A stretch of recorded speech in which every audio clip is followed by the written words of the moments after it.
झारखंड में जन्मी और इस समय कोलकाता में अपने सृजन को, अपनी शिक्षा को, अपने शिक्षक धर्म को निभा रही आदरणीय अंजू छारिया जी हम सबके बीच बहुत कम समय से ही जुड़ी हैं, लेकिन एक अपरिचित होते हुए भी जितना सारा स्नेह, जितना सारा विचार इन्होंने इतने कम समय में दिया है, यह बहुत ही प्रशंसनीय है और अनुकरणीय है।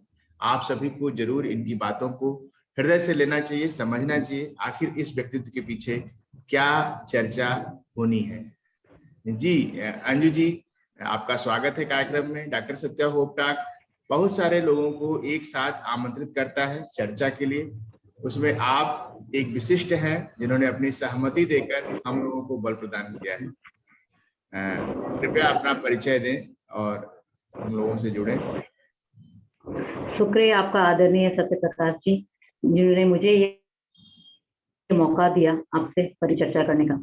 मैं अंजू छारिया कोलकाता से हिंदी शिक्षिका और एक कवित्री आपके सामने प्रस्तुत हूँ।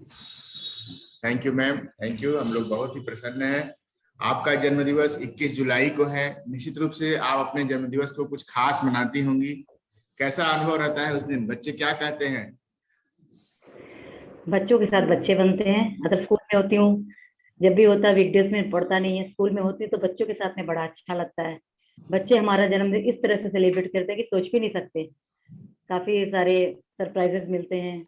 जैसे हम क्लास में एंटर करते हैं तो अचानक से पीछे से वो बलून को सर पे फोड़ दिया और सारे कलर्स गिर गए हमारे ऊपर, तो बड़ा अच्छा लगता है। बच्चों का इस तरह से प्रेम भाव हमारे साथ में, बहुत ही छोटे छोटे कार्ड्स बना के भेजते हैं। कुछ झारखंड से जुड़ी हुई यादें अगर आप बताना चाहें तो हम लोगों को बहुत अच्छा लगेगा। झारखंड एक भारत का बहुत ही ट्राइबल एरिया है जहां पर बहुत सारे ट्राइबल्स मेडिसिन भी हैं। हमारा विभाग ट्राइबल मेडिसिन के ऊपर शोध करता है, तो हम जानना चाहेंगे कुछ ट्राइबल्स पॉपुलेशन के बारे में और उस झारखंड की अपनी अपनी बात। हाँ, झारखंड से मैं साहेबगंज से हूँ, साहेबगंज डिस्ट्रिक्ट से। वहां पर मैंने अपने जन्म वो भी कह सकती हूँ, और वहाँ की जो खूबसूरती है देखते ही बनती है जी। एक तरफ पहाड़ है और एक तरफ नदी है, और वहाँ के लोगों का रहन सहन इतना सरल और सीधा है कि देखते ही बनता है। पहाड़ों की खूबसूरती देखते ही बनती है। कोई रचना जो बचपन के समय से आपसे जुड़ी हुई हो और आप उसे सुनाना चाहें, हमें बहुत अच्छा लगेगा कि आप उस समय की बात को हम लोगों को पहुंचा रही हैं। बिल्कुल। हाँ जरूर, मेरी एक प्यारी सी रचना है जो मेरे गांव से बहुत जुड़ी है। इसका शीर्षक है बचपन का मेरा वो गांव। बचपन का मेरा वो गांव, मासूमियत से भरा, निश्चल सा, मन में मेरा बसता है मेरे गांव में। मन मेरा बसता है मेरे गांव में। बरबस ही याद हो आया, बरबस ही याद हो आया, क्या दिन थे वो। गंगा नदी और पहाड़ के बीच बसा मेरा वो प्यारा गांव। जन जन का प्यारा, मन को हर्षाता, बचपन का मेरा वो गांव, बचपन का मेरा। बहुत सुंदर। गांव के बारे में जब चर्चा होती है, लोग आत्मीय रूप से जुड़ जाते हैं, अपने गांव के बारे में सोचते हैं कि हमारा भी गांव। लगभग हर गांव का रहन सहन एक जैसा ही होता है। वैसे ही सामान्य लोग होते हैं, बहुत सारे प्रियजन होते हैं और बहुत छोटे छोटे काम को करके लोग अपने को प्रासंगिक बनाते हैं। आप बताइए आपकी रचना में आगे क्या है? आगे हमें खूबसूरती है। पहाड़ के टेढ़े मेढ़े गोल घुमावदार रास्ते, सांप सीढ़ी की तरह ऊपर नीचे रास्ते, बल खाते इटलाते इतराते रास्ते, मानो मीठी जलेबी का एहसास करा जाती तभी प्यार से सब। हाँ, तभी प्यार से सब उस रास्ते को जलेबिया मोड़ कहते हैं। जलेबिया बचपन मोड़। का मेरा वो गाँव। बिल्कुल, हमारे एरिया में भी जलेबिया मोड़ है। हमारी पहाड़ियों में जलेबिया मोड़ अक्सर घूम घूम के जब पहुंचता है आदमी तो एक जलेबी मिठाई है उसका नाम लेते हैं। बहुत सारे लोग इस कार्यक्रम को देखेंगे तो जलेबिया मोड़ के बारे में नहीं समझ पाएंगे। जलेबी एक मिठाई है इस एरिया की, हम लोगों के एरिया की, भारत की। और इस मिठाई को घूम घूम घुमा घुमा कर मीठी रासनी में रस में डूबी होती है और इसीलिए पहाड़ियों का नाम जलेबिया मोड़ कहा गया है। बहुत सुंदर। आप बताएं। एकदम सही कहा आपने। वो गोल गोल रहती है जलेबी जैसी, और वो घूमी भी रहती है, तो रास्ते भी गोल गोल घुमावदार होते हैं। रास्ते भी घुमाओ। इसीलिए हाँ, रास्ते भी घुमावदार होते हैं। तो बड़ा अच्छा नजारा होता है जब वो गाड़ी घूमती है पहाड़ के ऊपर में गोल गोल, तो चारों तरफ का नजारा आप देख सकते हो, बहुत कुछ ही अच्छा लोग खूबसूरत कुछ होता है। लोगों को चक्कर भी आ जाते हैं उस जलेबिया मोड़ में, याद यस, रहता है। सही कहा आपने। एकदम सही कहा आपने। सुना है। वही एक प्यारा सा झरना, कल कल बहता पानी, इंद्रधनुष की छटा बिखेरता, जैसे सावन की फुहार हो, बहुत सही। आवाज जैसे राग मल्हार हो, फुहारे मोतियों जैसी, तभी मोती झरना कहलाता है। बचपन का मेरा वो गांव, बचपन का मेरा वो गांव। बहुत सुंदर रचना है और सभी को आत्मीय रूप से जोड़ रही है। अच्छा, आप अपने जीवन के कुछ ऐसे विषय पर बताएं जिसको जानकर आपको, लोगों को बताकर आपको खुशी हो, आपको लगे कि आपने अपनी बात इस कार्यक्रम में कही है। जिस बात को भी आप उठाना चाहें आप उठा सकती हैं। मैं अपने ही, मेरे साथ क्या हुआ मैं वही बताना चाहूंगी कि बिल्कुल। बचपन से मैं बहुत वो थी, महत्वाकांक्षी थी कि हाँ मुझे ये करना है, कुछ करना है, जुनून था। लेकिन जुनून होने से कुछ नहीं होता है, अगर जुनून को आगे बढ़ाने के लिए हमें कोशिशें करनी पड़ती है, और वो कोशिशें कहीं ना कहीं सामाजिक कारणों से और आर्थिक कारणों से वो दब सा जाता है। लग जाता और वो दब सा जाता है तो कहीं ना कहीं वो जुनून रहता है, दिलो दिमाग पे छाया रहता है। और उसी जुनून को हमने बचपन से जीते जीते जीते बड़े होते होते अपने आप को कहीं ना कहीं पाया कि नहीं हमें कुछ करना है।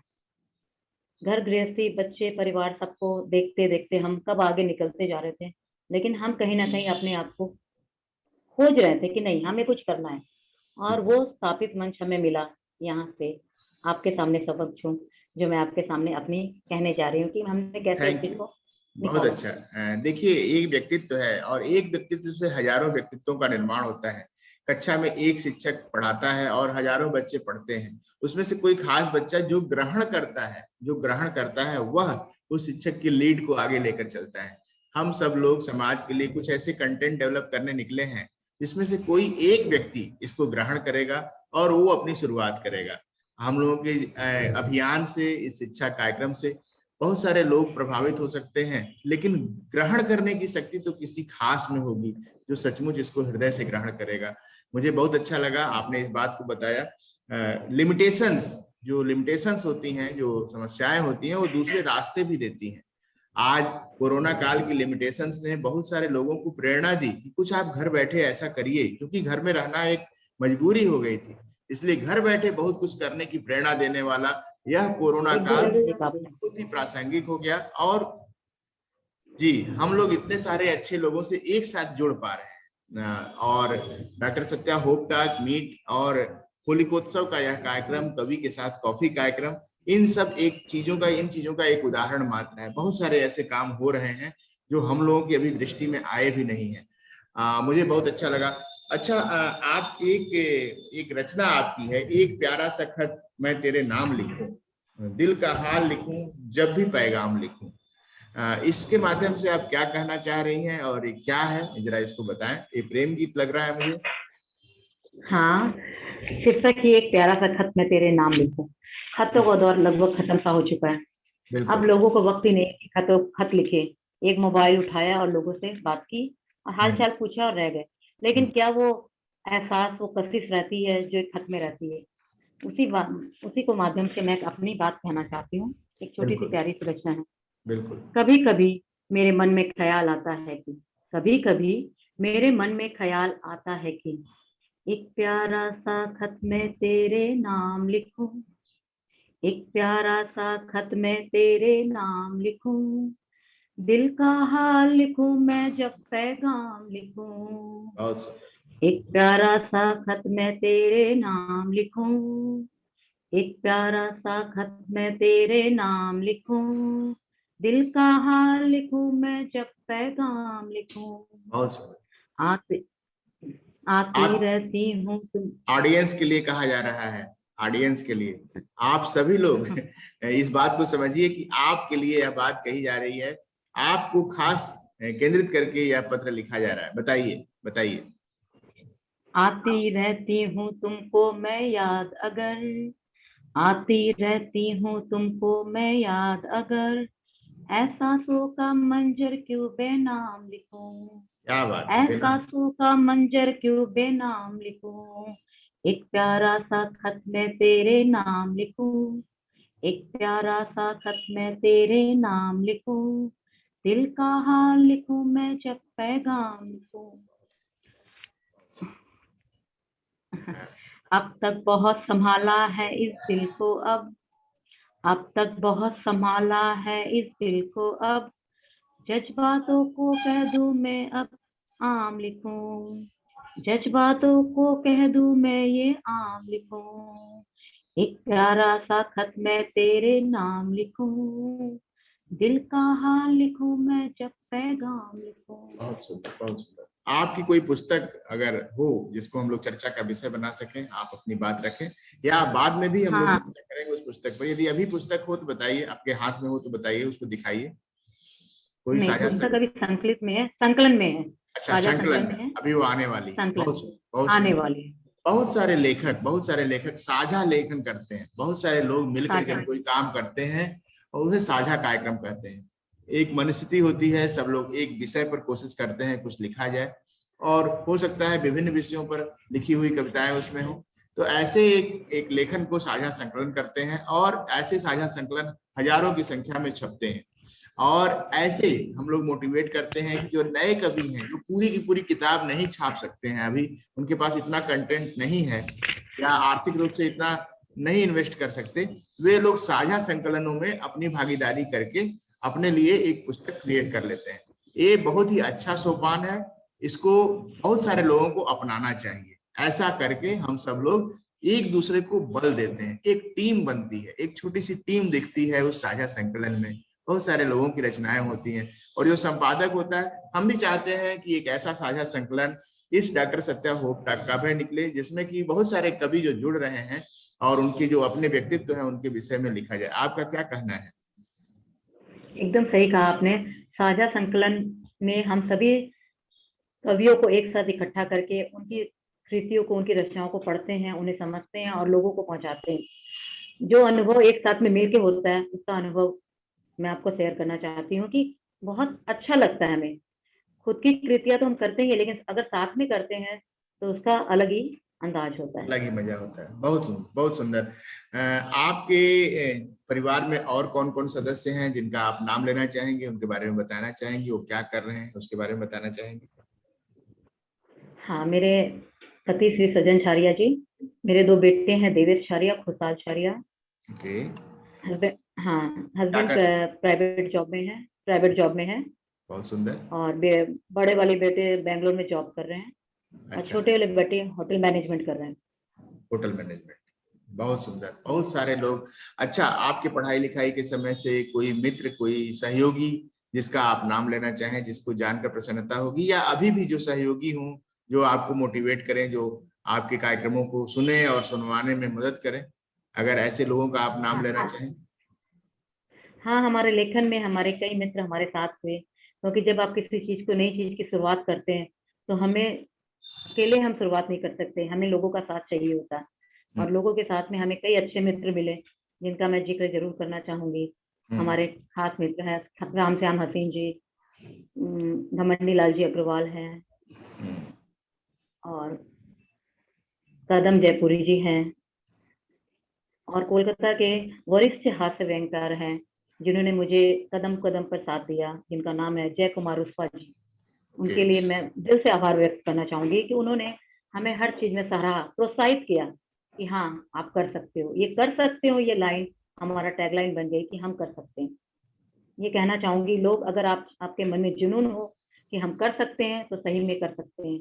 बस मेहनत करनी पड़ती है, उस चीज में आगे तन्मय होना पड़ता है, लगन लगानी पड़ती है। निष्ठा, लगन, उत्साह के साथ बिना कुछ भी हासिल नहीं है। तो ये हासिल जो हम करते हैं, तो सबका साथ, साझा साथ हो, तो बड़ा सफर आगे बढ़ पड़ता है। बहुत सुंदर है। हम अपने लोगों को जो हमारे साथ जुड़े रहते हैं उनको बहुत ही महत्व देते हैं। हम एक एक व्यक्ति को उतना ही महत्व देते हैं जितना हम स्वयं को महत्व देते हैं, और इसीलिए हम बहुत सारे लोगों से जुड़ पा रहे हैं। हमें बताते हुए हर्ष हो रहा है कि हम लोगों के बीच में आदरणीय अंजू छारिया जी कृष्ण कुमार दुबे जी के रिकमेंडेशन से जुड़ी, और उनका बहुत बड़ा सहयोग रहा कि इनको हम लोग सीधे सीधे जुड़ के बात कर पा रहे हैं। हम उनको जरूर याद करना चाहेंगे। क्योंकि वो हमारे सारथी है। मैंने उनका नाम मित्र की जगह नहीं लिया, वो हमारे सारथी है। मैं उन्हें हमेशा बिल्कुल सारथी की तरह बिल्कुल, करती हूँ, मैं ध्यान क्योंकि दिलाया। उन्होंने हमारा जो साथ दिया है, जी, साथ दिया है, वो हम कह नहीं सकते। उन्होंने बहुत ही हमें कदम कदम पे बताया है कि हाँ ऐसे है, इस तरीके से हम लोगों से मिलते हैं, लोगों से बात करते हैं, और किस तरह कविताओं में कहाँ पर क्या है वो बहुत बताते रहते सुंदर। हैं। बड़ा हम अच्छा लोग लगता है। हम लोग बच्चों के लिए कार्यक्रम करते हैं, बच्चों के लिए प्रेरणा बनते हैं, बच्चों के लिए मोटिवेट करते हैं, उनके लिए कंपटीशन भी कराते हैं। और जिन बच्चों का जन्मदिवस जिस दिन रहता है उस दिन उनको हम लोग शुभकामनाएं भी देते हैं। हमारे साथ क्या बात है। हमारे व्यूअर्स में से एक नाम आया है, आशिया। आसिया का जन्मदिवस है आज। अगर आप उनके लिए कुछ अच्छा सुभाषित सुना सके, उनको आशीर्वाद दे सके, तो हमें बहुत प्रसन्नता होगी। जन्मदिन की बहुत बहुत बधाई बच्चे। आसिया, हमें बहुत खुशी है कि मैं आपके जन्मदिन की बधाई दे रही हूँ।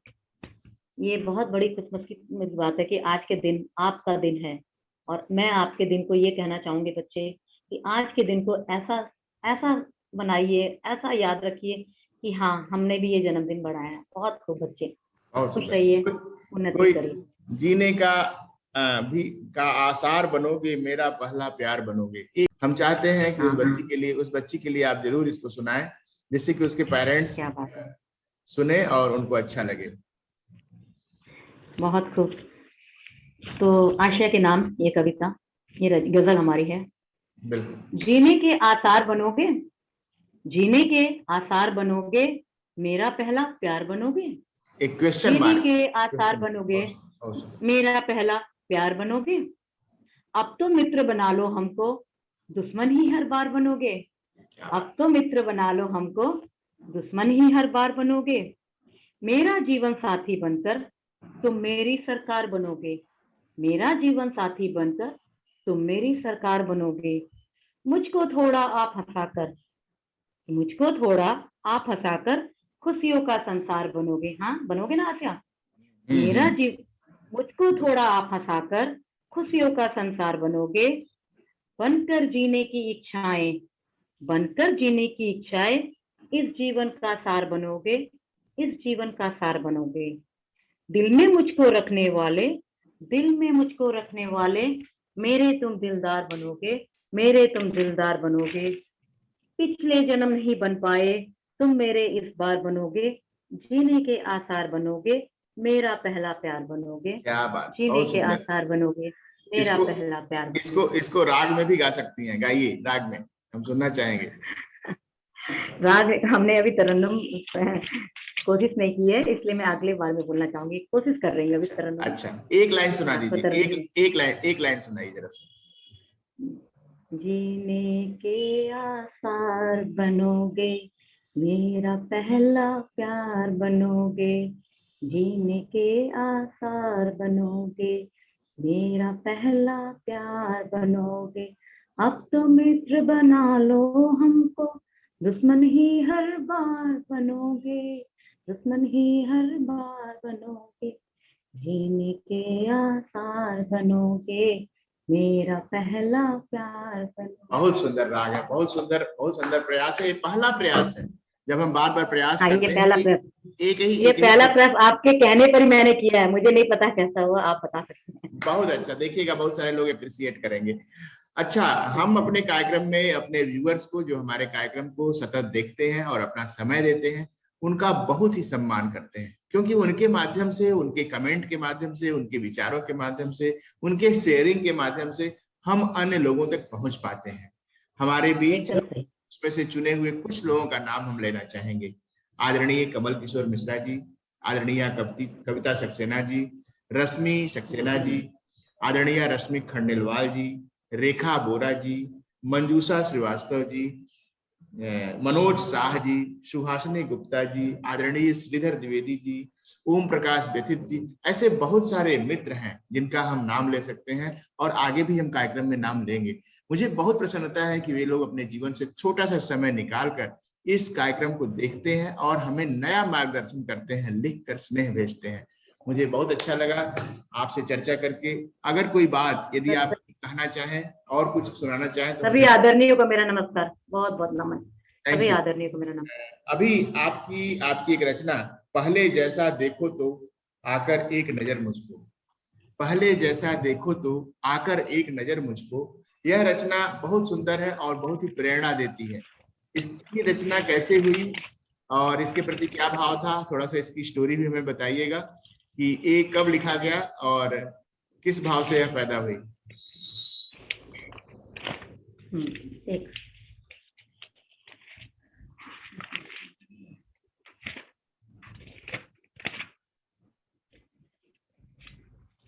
ये कहते हैं ना, जब भी हम कुछ रचना लिखते हैं तो हमारे दिमाग में कुछ ना कुछ भाव चलते ही रहते हैं।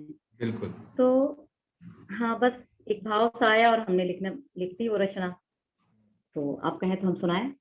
बिल्कुल, वह भाव हमारे लिए कीमती है, यदि आप बताना चाहें।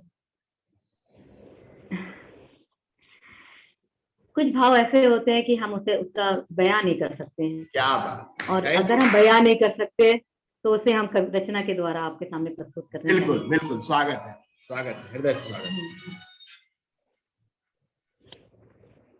हाँ, तो मतलब पेश है। दुनिया का है डर मुझको, दुनिया का है डर मुझको, जाने दो अब घर मुझको। दुनिया का है डर मुझको, जाने दो अब घर मुझको। पहले जैसा देखो तो आकर एक नजर मुझको, आकर एक नजर मुझको। दुनिया का है डर मुझको, जाने दो अब घर मुझको।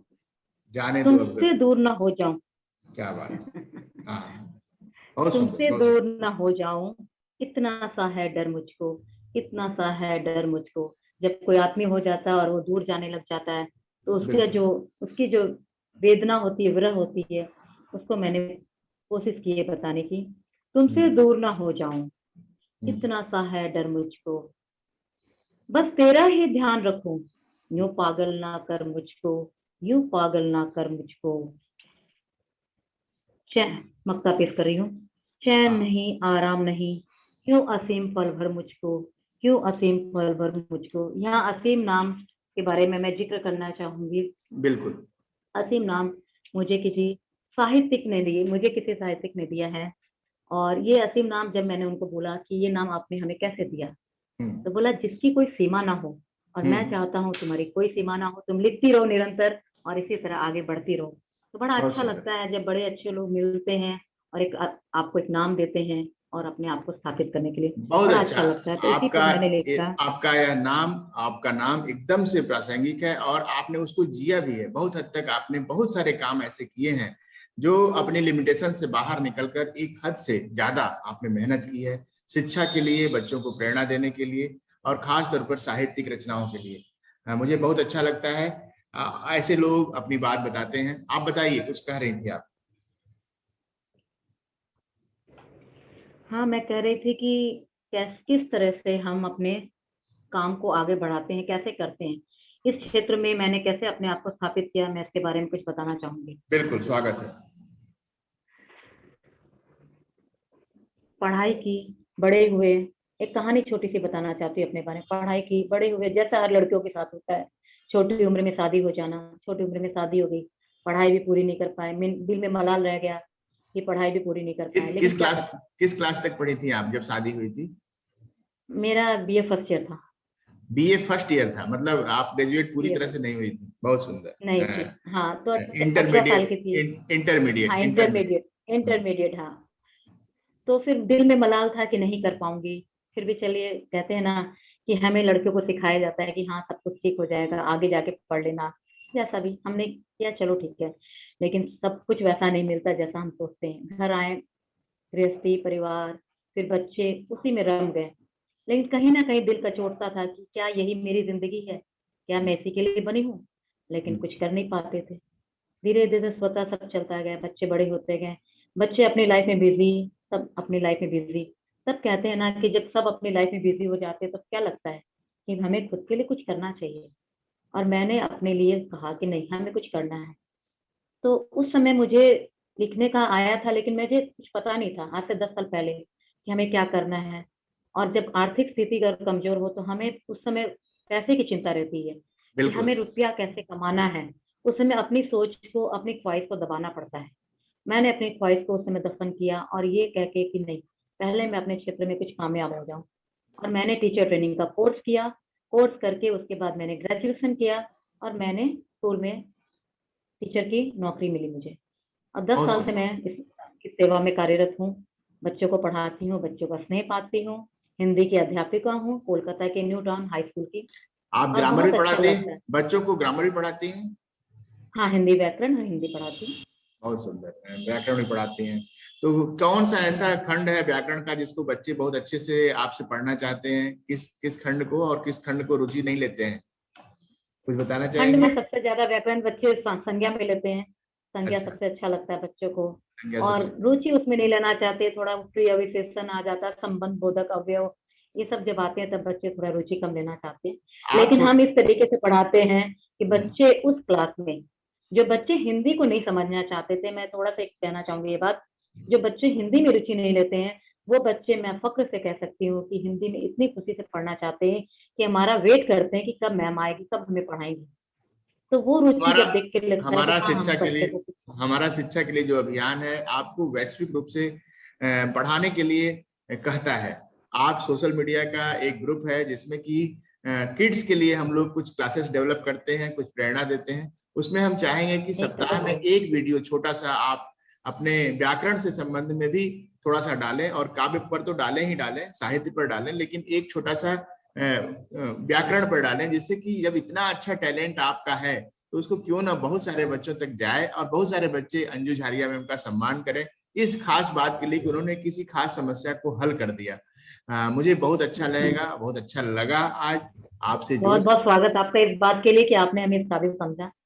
मैं पूरी कोशिश करूंगी कि बच्चों को मैं जितना समझा सकूं और जितना बता सकूं मैं बताऊं। बिल्कुल बिल्कुल बिल्कुल संभव हो जाएगा। और अभी छोटे बच्चों को सबसे पहले मात्रा का ज्ञान होना बहुत जरूरी है, मात्रा वर्णमाला। अगर वो ज्ञान हो जाता है तो हिंदी बहुत सरल हो जाती है बच्चों के लिए। आपकी एक रचना है, है छोड़ गया है तू रोता क्यों, प्यार में ऐसा होता होता है क्यों। एक रचना और हम सुनना चाहेंगे जिससे कि कार्यक्रम का समापन हो सके। मुझे बहुत अच्छा लगेगा कि यदि आप 4 लाइन उसका सुनाएं। छोड़ गया तू रोता क्यों, प्यार में ऐसा होता क्यों। छोड़ गया तू रोता क्यों, प्यार में ऐसा होता क्यों। फूल नहीं तू बो सकता, लेकिन कांटे बोता क्यों। लेकिन कांटे बोता क्यों। अगले दिन ही टूटेंगे, अगले दिन ही टूटेंगे। फिर भी ख्वाब सजोता क्यों, फिर भी ख्वाब सजोता क्यों। खुलकर जी ले तू जीवन, खुलकर जी ले तू जीवन। गम इतने तू ढोता क्यों, गम इतने तू ढोता क्यों। हंस ले पागल दुनिया में, हंस ले पागल दुनिया में। पल पल यूं ही रोता क्यों, पल पल यूं ही रोता क्यों। छोड़ गया तू रोता क्यों, प्यार में ऐसा होता क्यों। बहुत अगर मैं सुंदर। सच कहूँ आपके सामने, तो ये मैं पहली बार आपके सामने कैसे गा गई मुझे नहीं पता। और आपने मुझे जो बहुत हिम्मत अच्छा दी है लगा। मुझे कि आप गा सकती है, मैंने पहली बार गाया है। ये बहुत अच्छा लगता है कि हमारी बात को लोग मानते हैं। कौन मानता है किसी की बात को? बिल्कुल मना कर सकती हैं आप, लेकिन नहीं, आपने महत्व दिया, इतना अच्छा स्नेह दिया, हमारे ऑडियंस को गा कर सुनाया, बता कर सुनाया, समझा कर सुनाया। इतना समय कौन देता है समाज के लिए, शिक्षा अभियान के लिए, अपनी बात के लिए। अपनी बात डॉक्टर सत्या के साथ आप सभी को प्रेरणा देता है कि आप सभी लोग 5 मिनट का समय निकालिए, अपनी बात यहाँ जरूर पहुंचाइए। अगर आप यहाँ पहुंचाते हैं तो आपको बहुत सारे लोगों तक पहुंचने का एक मौका भी मिलता है। मुझे विश्वास है कि आप सभी लोग हमसे जरूर जुड़ेंगे और अपने अच्छे कमेंट यहाँ लिखेंगे इस कार्यक्रम विशेष पर, जिससे कि हम आपको अगले कार्यक्रम में नाम सहित पुकार सकें। मुझे बहुत अच्छा लगा। आदरणीय अंजू झारिया जी का हृदय से धन्यवाद, उन्होंने बहुत बहुत दिया। बहुत बहुत शुक्रिया, आपने हमें इस मंच पे बुलाया, हमारी बातें की, हमारा परिचय लोगों से करवाया, हमारी पहचान कराई। इसका दिल से धन्यवाद करती हूँ आपका। आपके प्रोग्राम का बहुत बहुत सत्य प्रकाश जी बहुत बहुत धन्यवाद।